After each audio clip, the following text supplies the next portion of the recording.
जय माता दी। माँ वैभव लक्ष्मी की व्रत कथा एवं आरती। माँ वैभव लक्ष्मी का यह व्रत शीघ्र फलदायक होता है।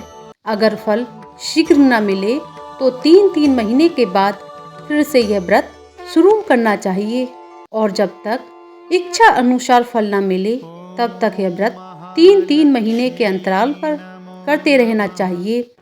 फल अवश्य मिलता है। व्रत शुरू करने से पहले की विधि। व्रत शुरू करने से पूर्व अपने विचार भावों को नियंत्रण में करते हुए मन ही मन माँ लक्ष्मी जी का ध्यान करें। श्री यंत्र को सामने रख श्री यंत्र को प्रणाम करना चाहिए। पुस्तक में श्री यंत्र का चित्र दिया हुआ है। पुस्तक में दिए गए माँ वैभव लक्ष्मी जी के 8 चित्रों को प्रणाम करें। जय श्री धन लक्ष्मी माँ, जय श्री गज लक्ष्मी माँ, जय श्री आदि लक्ष्मी माँ, जय श्री बीज लक्ष्मी माँ, जय श्री ऐश्वर्य लक्ष्मी माँ, जय श्री वीर लक्ष्मी माँ, जय श्री धन्य लक्ष्मी माँ, जय श्री संतान लक्ष्मी माँ। बाद में नीचे दिए हुए लक्ष्मी स्तवन का पाठ करें। गहने की पूजा करते वक्त बोलने का यह मंत्र है। लक्ष्मी स्तवन पाठ। या रक्तांबुज वासिनी विलासिनी चंडासु तेजस्विनी, या रक्ता रुधिम्बरा हरिसखी, या श्री मलोधनी, या रत्नागर मंथना प्रगटिता विष्णु से गहिनी, सा मा पातु मनोरमा भगवती लक्ष्मी च पद्मावती। जो लाल कमल में रहती हैं, ए पूर्व कांति वाली हैं, ए शाह तेजस वाली हैं, पूर्ण रूप से लाल हैं, जिसने रक्त रूप वस्त्र पहने हुए हैं, जो भगवान विष्णु को अति प्रिय हैं। लक्ष्मी मन को आनंद देती हैं, समुद्र मंथन से प्रकट हुई हैं, विष्णु भगवान की पत्नी हैं, कमल से जन्मी और अति से पूजनीय हैं, वैसी हैं लक्ष्मी देवी। आप मेरी रक्षा करें। वैभव लक्ष्मी माँ की व्रत कथा। एक बड़ा शहर था। इस शहर की आबादी लाखों में थी। देश के कोने कोने से रोजगार की तलाश में आए लोग जब शहर में आते थे तो उनके पास कुछ भी नहीं होता था। उनकी एकमात्र इच्छा रहती थी उनको किसी तरह से 2 समय की रोटी मिल जाए। मेहनत मजदूरी करके अपने बच्चों का पेट पालने, बस प्रभु के गुण गाएं। वैसे देखा जाए तो मानव की इच्छाओं की कोई सीमा नहीं होती। शुरू में यही सोचता है कि उसे 2 समय की रोटी मिल जाए। प्रभु की यही सबसे बड़ी कृपा होगी। इसके लिए वह मंदिरों में जाते हैं, तीर्थ यात्रा तथा कथा सुनते हैं, और जब उन्हें 2 समय की रोटी मिलने लगती है तो उनके मन ही कुछ और विचार उठने लगते हैं। कैसे उनकी आय बढ़े, उनके पास धन हो, रहने के लिए बढ़िया मकान हो, पहनने के लिए अच्छे कपड़े हो, सवारी के लिए कार या स्कूटर हो।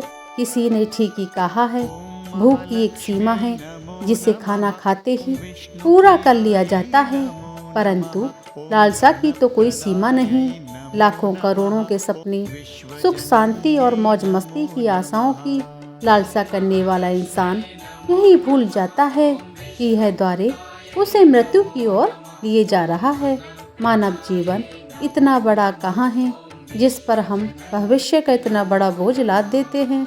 हम काम, क्रोध, लोभ, मोह, अहंकार में अंधे होकर उस प्रभु, उस महाशक्ति को भी भूल जाते हैं जिसने इस संसार को जन्म दिया है। जो जीवन देता है वो वही मृत्यु देता है। कलयुग में तो ऐसा ही होता है। पाप की परछाइयाँ लंबी और गहरी होना शुरू हो जाती हैं। धर्म व्यापार बन जाता है। अधर्मी खूब फूलते फलते हैं। इसी बड़े शहर में धीरे धीरे धर्म कम होता जा रहा था और धर्म बढ़ता जा रहा था। इसी शहर के एक मोहल्ले में गीता और सुरेश पति पत्नी के रूप में रहते थे। उनका एक छोटा सा घर था, यानी घर के नाम पर एक कमरा था। उसी में रसोई, उसी में सोना, उसी में खाना पीना, यही था। उनका घर सुरेश किसी मिल में नौकरी करता था। गीता घर का सारा काम काज करती थी। उसने अपने छोटे से घर को भी इतना साफ सुथरा रखा था कि मोहल्ले की औरतें अक्सर कहती थीं कि घर की साफ सफाई रखना तो हमारी गीता बहन से सीखें। यह बात तो गीता भी जानती थी कि शहर में अच्छे लोग कम और बुरे अधिक हैं। उसी के अड़ोस पड़ोस में कुछ औरतें ऐसी थीं जो दिन भर एक दूसरे की चुगलियाँ करती थीं। दूसरे के घर में झांककर उनकी बुराइयां ढूंढना उनका सबसे पहला काम था। अपने घर के भले ही उनको कोई खोज खबर न हो, मगर पूरे मोहल्ले की खबर तो उनके पास यूं रहती थी जैसे मोहल्ले की डायरी लिखने का काम प्रभु ने उन्हें सौंप रखा हो। गीता को उनकी यह बातें पसंद नहीं थी। पहले तो उसे घर का काम काज में ही समय नहीं मिल पाता था। दूसरा, पति की सेवा करना उसका सबसे पहले धर्म था। पति की लंबी आयु और उन्नति के लिए वह हमेशा ईश्वर की उपासना में लगी रहती थी। मोहल्ले की चुगलखोर औरतों को गीता की अच्छी आदतें कैसे पसंद आ सकती थी। वो तो कहने लगी थी, गीता में तो बड़ी अकड़ है, जो किसी से बात करना पसंद नहीं करती। शायद इसलिए कि वह बड़ी सुंदर है। उसे अपनी सुंदरता पर बड़ा गर्व है। उसे यह नहीं पता कि जिस मोहल्ले में रहते हैं वहाँ सबसे मित्रता करते हैं, उनके साथ मिलकर बैठते हैं। यदि वह किसी के पास दुख सुख बांटने नहीं जाएगी तो कल उसके पास कौन आएगा। इसी प्रकार भांति भांति की बातें क्या करती थी।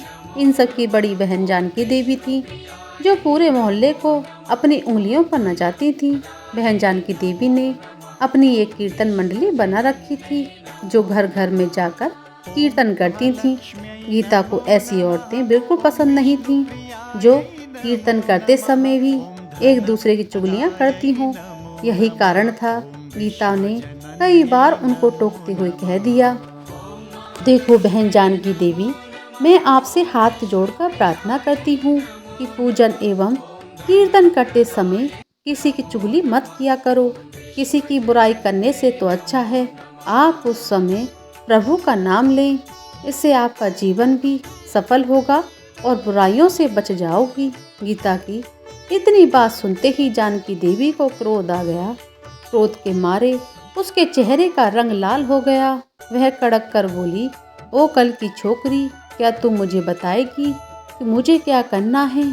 अभी शहर में आए 2 साल हुए हैं। गाँव का गोबर अभी हाथों से उतरा नहीं।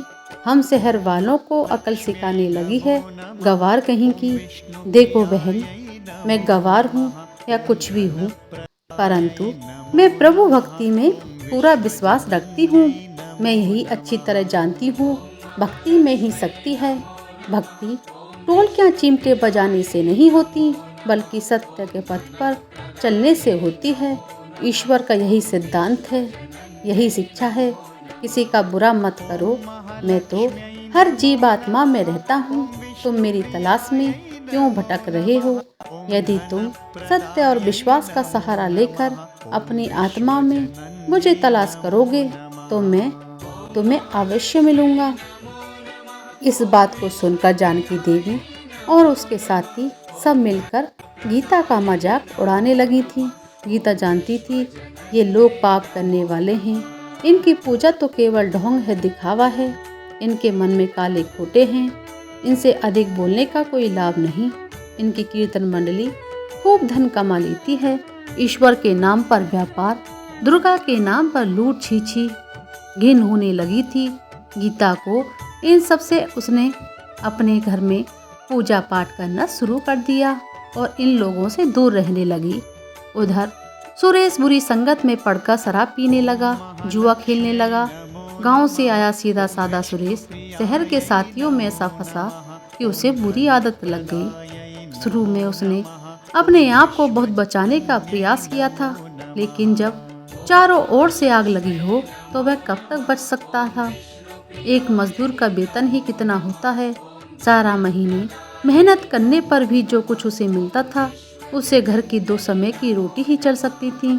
मकान का किराया, दुनियादारी, कपड़े लत्ते, यह सब कुछ उस वेतन से ही चलता था।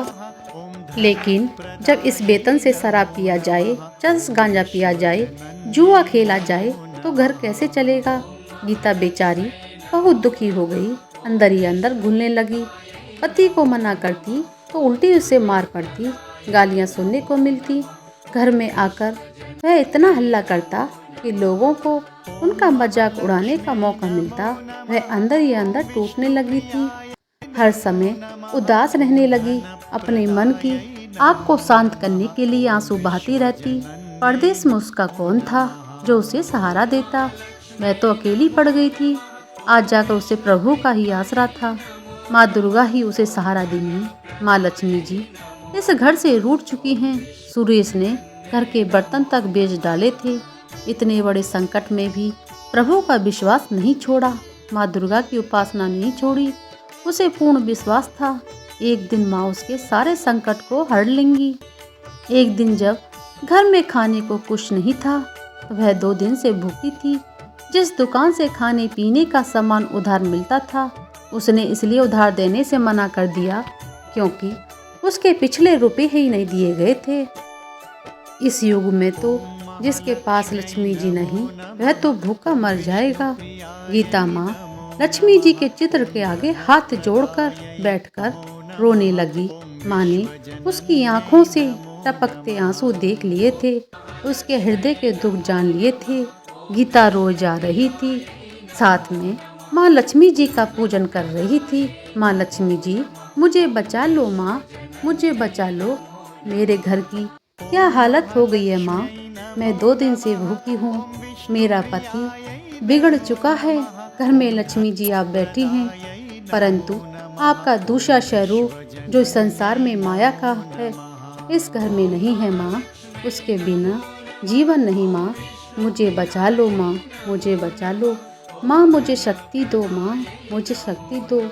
मुझ पे कृपा करें माँ, इस घर को बचा लो माँ। अब आप ही मेरा अंतिम आसरा हो माँ। तुमने मुझे नहीं बचाया तो मैं तुम्हारे चरणों में ही जान दे दूंगी। अब तो मेरा यह अंतिम निर्णय है माँ। यह कहती हुई गीता माँ लक्ष्मी जी के चित्र के आगे गिर पड़ी। उसी समय घंटियाँ बजने लगी, शंख की आवाज़ बड़ी तेजी से आने लगी। गीता के उदास चेहरे पर अपने आप खुशी की लहर दौड़ गई।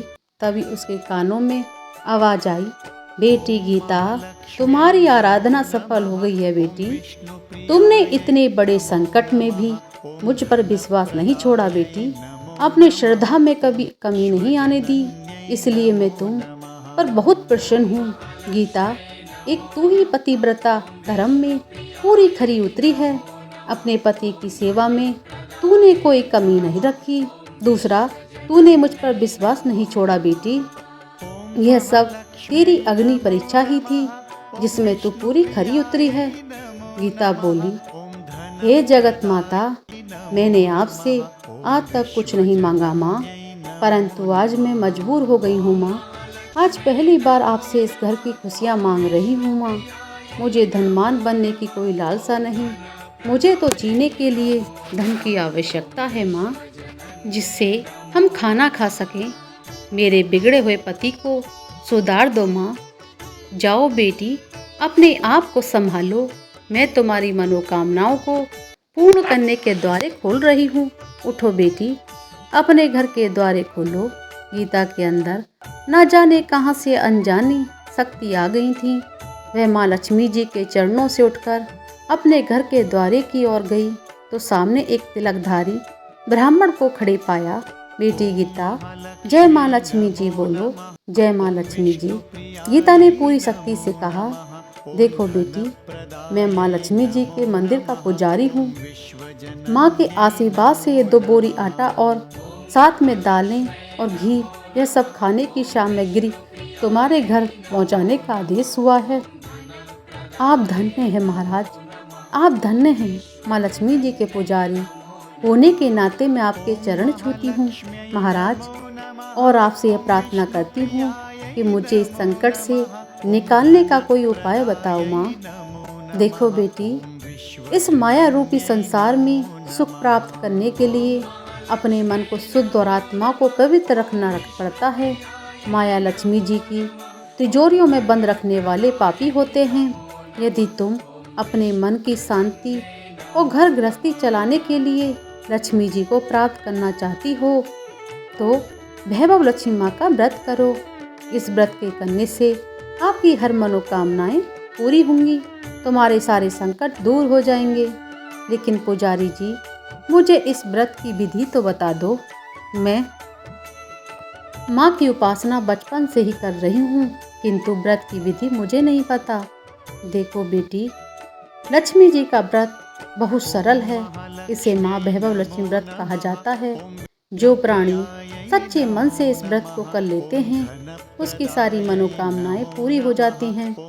उसे हर प्रकार की सुख संपत्ति प्राप्त हो जाती है। इस व्रत को विधि पूर्वक करने से ही इसका फल मिलता है।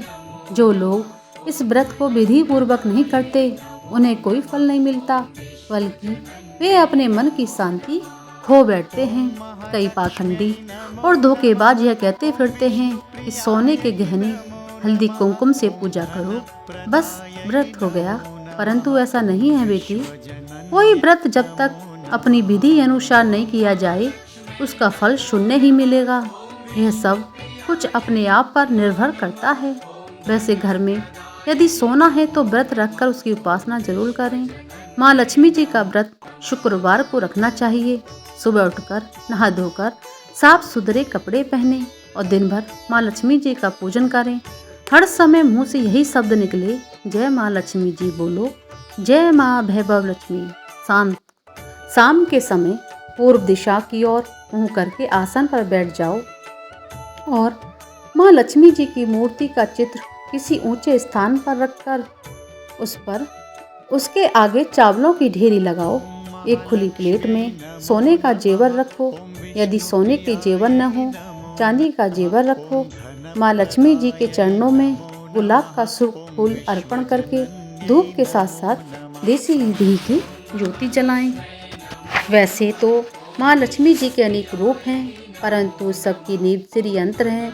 जो माँ के भक्त श्री यंत्र के दर्शन कर लेते हैं, समझ लो उन्होंने माँ के हर रूप के दर्शन कर लिए। इसलिए माँ के पूजन के समय श्री यंत्र ने भूलें। सबसे पहले प्लेट में रखे जेवर को हल्दी का टीका लगाकर 5 बार बोलें, जय माँ वैभव लक्ष्मी, जय माँ वैभव लक्ष्मी। हमारी खाली झोली भर दो माँ, हमारी खाली झोली भर दो। इसके पश्चात घी, आटे और चीनी को भूनकर बनाया गया प्रसाद अर्थात पंजीरी, जिसमें केले के टुकड़े काटे हों, माँ का भोग लगाएं। माँ लक्ष्मी जी की आरती करके उस प्रसाद को लोगों में बांट दें। बांटते समय भी आपकी जुबान पर माता लक्ष्मी जी की जय जयकार जरूर होनी चाहिए। यह व्रत निरंतर 21 या 51 रखे जा सकते हैं। सूर्यास्त होने के पश्चात माँ की उपासना करके जब प्रसाद बांट ले तो आप भी भोजन ग्रहण कर सकते हैं। माँ के आगे पड़े चावलों को पक्षियों को डाल दें। व्रत रखने वाले हर वक्त भक्त के लिए जरूरी है कि वह श्री वैभव लक्ष्मी व्रत कथा का पाठ करे और लोगों को भी सुनाए। इससे और अधिक पुण्य मिलता है। यह सारे व्रत सब विधि पूर्वक पूरे हो जाएं, इसके फलस्वरूप प्राणी की हर इच्छा पूरी हो जाती है। धन तो आता ही है, परंतु जिन घर में संतान न हो उनके लिए व्रत वरदान से कम नहीं। जब व्रत संपूर्ण हो रहे हो अर्थात 21वां या 51वां व्रत जब रखें, उस दिन 7 छोटी कन्याओं को घर पर बुलाकर उनका मनपसंद भोजन बनाएं। फिर कन्याओं को श्रद्धा अनुसार रुपया हो सके तो चांदी या गिलट का सिक्का दक्षिणा में दें। उसी दिन माँ लक्ष्मी जी की श्री वैभव लक्ष्मी व्रत कथा की 100 या 51 प्रतियां माँ के भक्तों में अपने हाथों से बांट दें। यदि इतनी प्रतियां की शक्ति न हो तो 11 अवश्य बांटनी चाहिए। माँ की प्रतिमा के आगे बैठकर दोनों हाथ जोड़कर उनसे प्रार्थना करते हुए कहें, हे माँ, आपकी और प्रभु की कृपा से मैंने आपके व्रत विधि पूर्वक पूरे किए हैं। इसलिए हे माँ, आप हमारी इच्छा पूरी करो, हमारी मनोकामनाएं पूरी कर दो माँ। हमें सदा सुखी रखना, हमारे परिवार को सुख देना माँ। बस बेटी, यही हर प्राणी के लिए कल्याण का मार्ग है।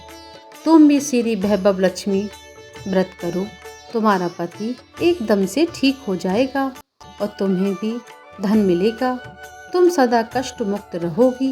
यह कहते हुए पुजारी जी चले गए। गीता ने आटे की बोरियां पड़ोसन की सहायता से अंदर रखवा दी, दालों को भी अंदर रखवा दिया। माँ लक्ष्मी जी की उपासना तो कर रही थी, परंतु विधि अनुसार नहीं कर पाती थी। आज माँ लक्ष्मी जी ने उसकी हालत देखकर जो उसकी सहायता की है, उसे कैसे भूल सकेगी। सहसा उसे ध्यान आया, कल ही शुक्रवार है, मैं कल से ही माँ लक्ष्मी जी का 21 व्रत आरंभ करूंगी। दूसरे ही दिन गीता ने शुक्रवार को व्रत कथा शुरू कर दी और साथ ही माँ का व्रत रखा। सारा दिन माँ की आरती करती रही। फिर उसने रात्रि के समय श्री वैभव लक्ष्मी व्रत कथा का पाठ करके घर आए पति के चरण छूकर उसे प्रसाद खिलाया। उसके पति ने उसे प्यार से सीने से लगाकर कहा, मेरी गीता, तुम तो सचमुच देवी लग रही हो। मैं ही पापी था तो आज तक देवता ने बनकर राक्षस बना रहा, लेकिन आज मेरी आंखें खुल गई हैं। अब मुझे अपनी भूल का एहसास हो गया है और मैं आज माँ लक्ष्मी जी के चरणों में बैठकर यह प्रतिज्ञा करता हूँ कि कभी भी शराब नहीं पीऊँगा, न कभी जुआ खेलूँगा, ना ही गंदे और बुरे लोगों की संगत में बैठूँगा। मैं तुम्हें कभी दुख नहीं दूँगा। मेरे देवता, मेरे प्राणनाथ, माँ लक्ष्मी जी की कृपा से आप सुधर गए तो मुझे संसार के खजाने मिल गए। आज मैं कितनी खुश हूँ। माँ ने मेरा उजड़ा हुआ घर बसा दिया है, मेरा सुहाग मुझे मिल गया। अब मैं 21 व्रत पूर्ण करके श्री वैभव लक्ष्मी व्रत कथा की 51 कीर्तियाँ लक्ष्मी भक्तों को बांटूंगी, ताकि उनका भी मेरी ही भांति कल्याण हो जाए। सुरेश ने अपनी पत्नी को हाथ पकड़कर उसे चूमते हुए कहा, देखो गीता, जिस माँ लक्ष्मी जी ने मुझे पाप के संसार से निकाल दिया है, मैं भी उनके 21 व्रत रखूंगा, सदा घर में उनकी पूजा करता रहूंगा।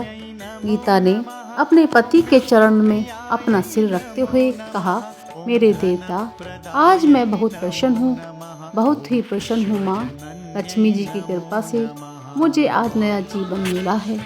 बोलिए वैभव लक्ष्मी मैया की जय। वैभव लक्ष्मी माँ की आरती। ओम जय लक्ष्मी माता, मैया जय लक्ष्मी माता, तुम्हें को निस दिन सेवत हरि विष्णु धाता। ओम जय लक्ष्मी माता, उमा रमा ब्रह्माणी, तुम ही जग माता, सूर्य चंद्रमा धावत नारद ऋषि गाता। ओम जय लक्ष्मी माता, दुर्गा रूप निरंजन, सुख संपत्ति दाता, जो कोई तुमको धावत रिद्धि सिद्धि पाता। ओम जय लक्ष्मी माता, तू ही पाताल निवासिनी, तुम ही शुभदाता, कर्म प्रभाव प्रकाशिनी, भवनिधि की त्राता। ओम जय लक्ष्मी माता, जिस घर में तुम रहती ताही में गुणियाता, सब संभव हो जाता, मन नहीं घबराता। ओम जय लक्ष्मी माता, तुम बिन ज्ञागी न होवे, वस्त्र न कोई पाता, खाने पाने का वैभव सब तुम शी आता। ओम जय लक्ष्मी माता, शुभ गुण सुंदर मंदिर चिरनिधि जाता, रतन चतुर्दश तुम बिन कोई नहीं पाता। ओम जय लक्ष्मी माता,